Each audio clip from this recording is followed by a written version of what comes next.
Hey everybody, this is Darren Van Dam and you're watching Flick Connection, the show that helps you get more out of movies. And today I want to give you my flicks of the week. That's going to be 2 recommendations from every major streaming service, including HBO, 2 recommendations you can rent, and my recommendation for the theater this week.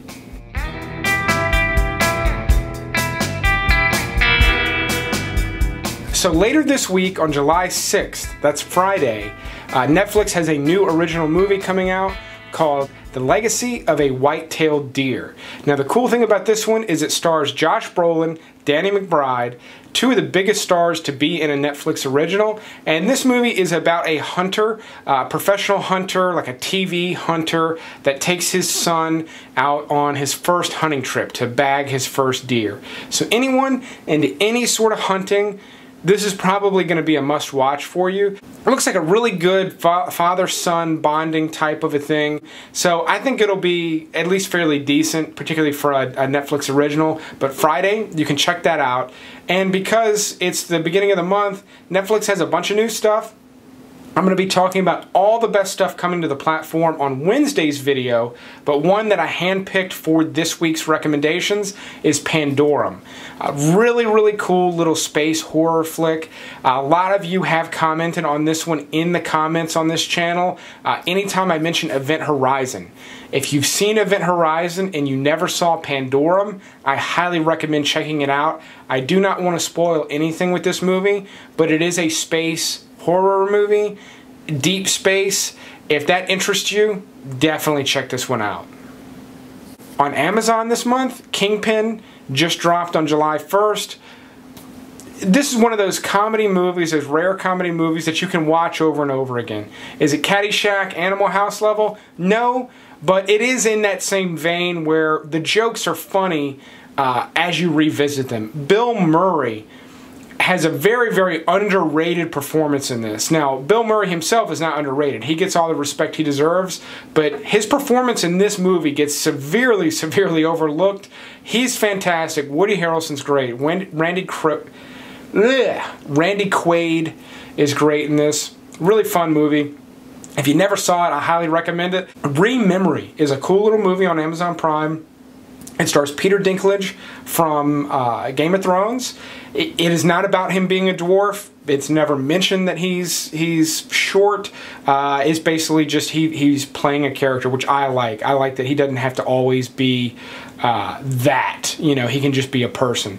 But it's basically kind of like a Black Mirror episode where you're in the near future and technology is just about to be released, where there's a machine that will allow you to download and view on a screen, view your memories. And it's supposed to be for therapy purposes, and he gets his hands on one of these machines before it's released and tries to use it to solve a crime.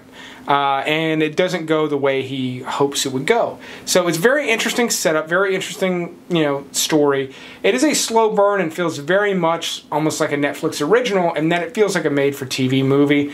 It's kind of on that level.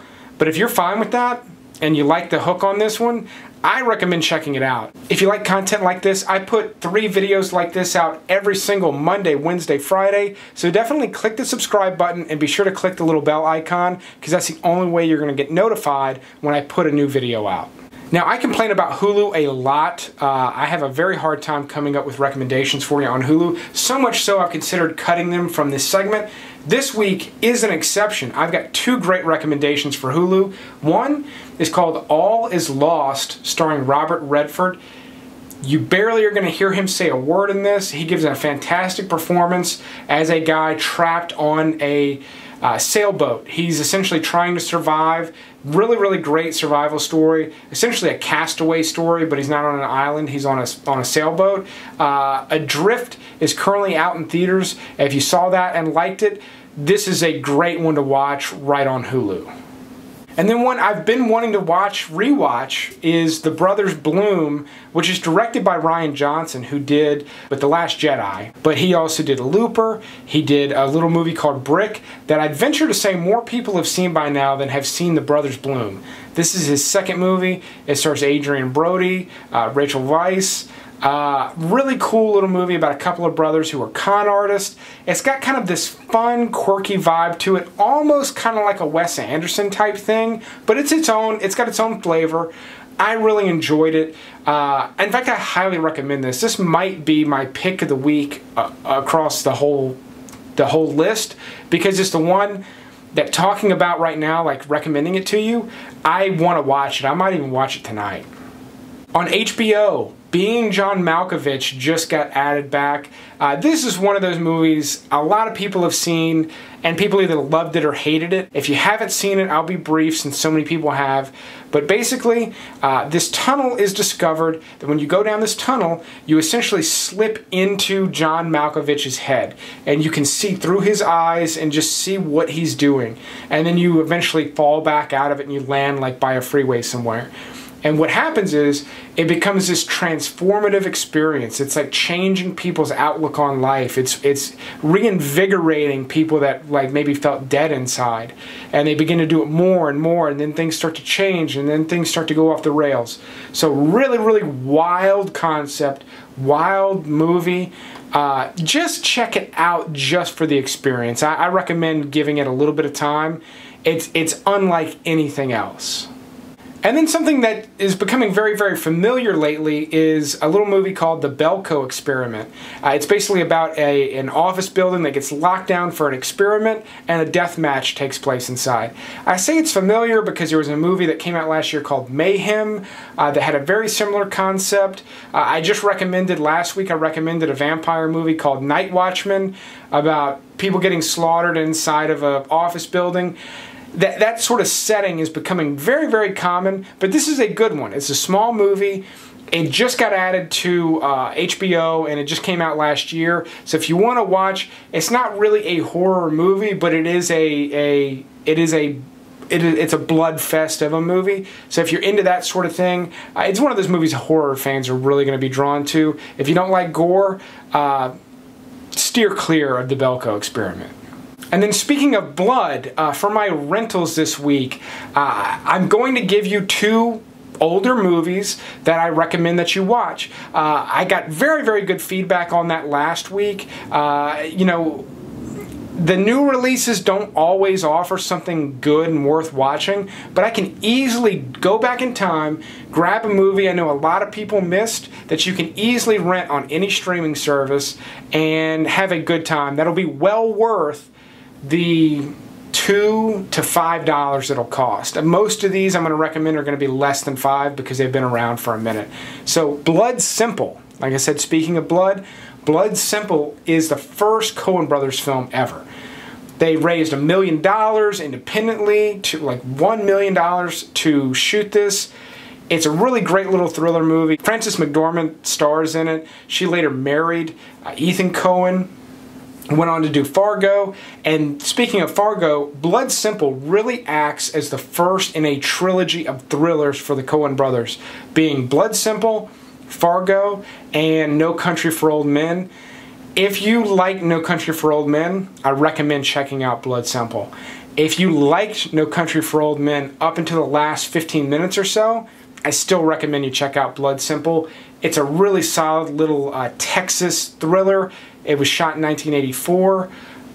It's got so many good little elements to it, especially when you know you're working with first-time directors. It's really, really fantastic.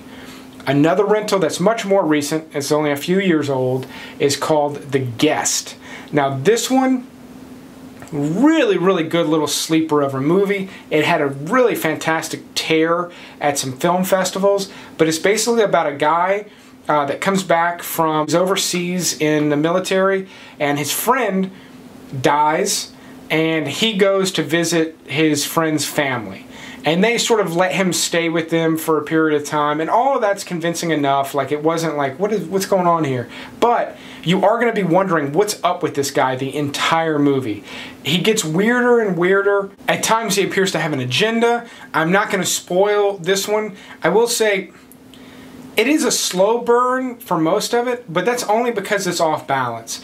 The first 2/3 to 3/4, is really kind of slow, but it's interesting. I was engaged with the movie the whole time, but it's slow in comparison to the last 20-30 minutes, which the rails just come off. So really, really cool little thing.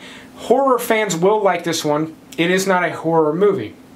If you have someone in your life that does not like horror movies and you love them, make them watch this movie.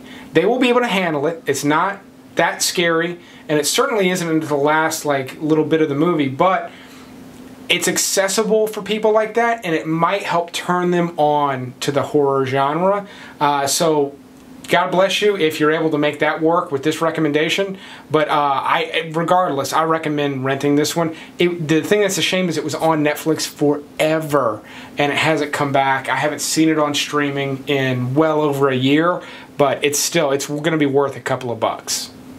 And then this week in the theater, the Antman and the Wasp, I think is going to be the best movie of the week. The first Purge also comes out. The Purge movies for me, they're good enough. I mean, I like them, but that's going to be a rental for me easily. And I'm also not really in love with the Marvel series, but Ant-Man offers something that the other ones don't, with the sort of miniaturization and the scale changes. It just offers something different from what you're getting in the other Marvel movies. So I think it'll be good. My prediction is actually that it will be better than the original. And I like the original just fine. So those are my picks of the week. Let me know what you're going to be watching this week in the comments below. And I will keep making videos like this one every single week as long as you keep watching them. But thanks for watching this week's episode, and you will see me next time.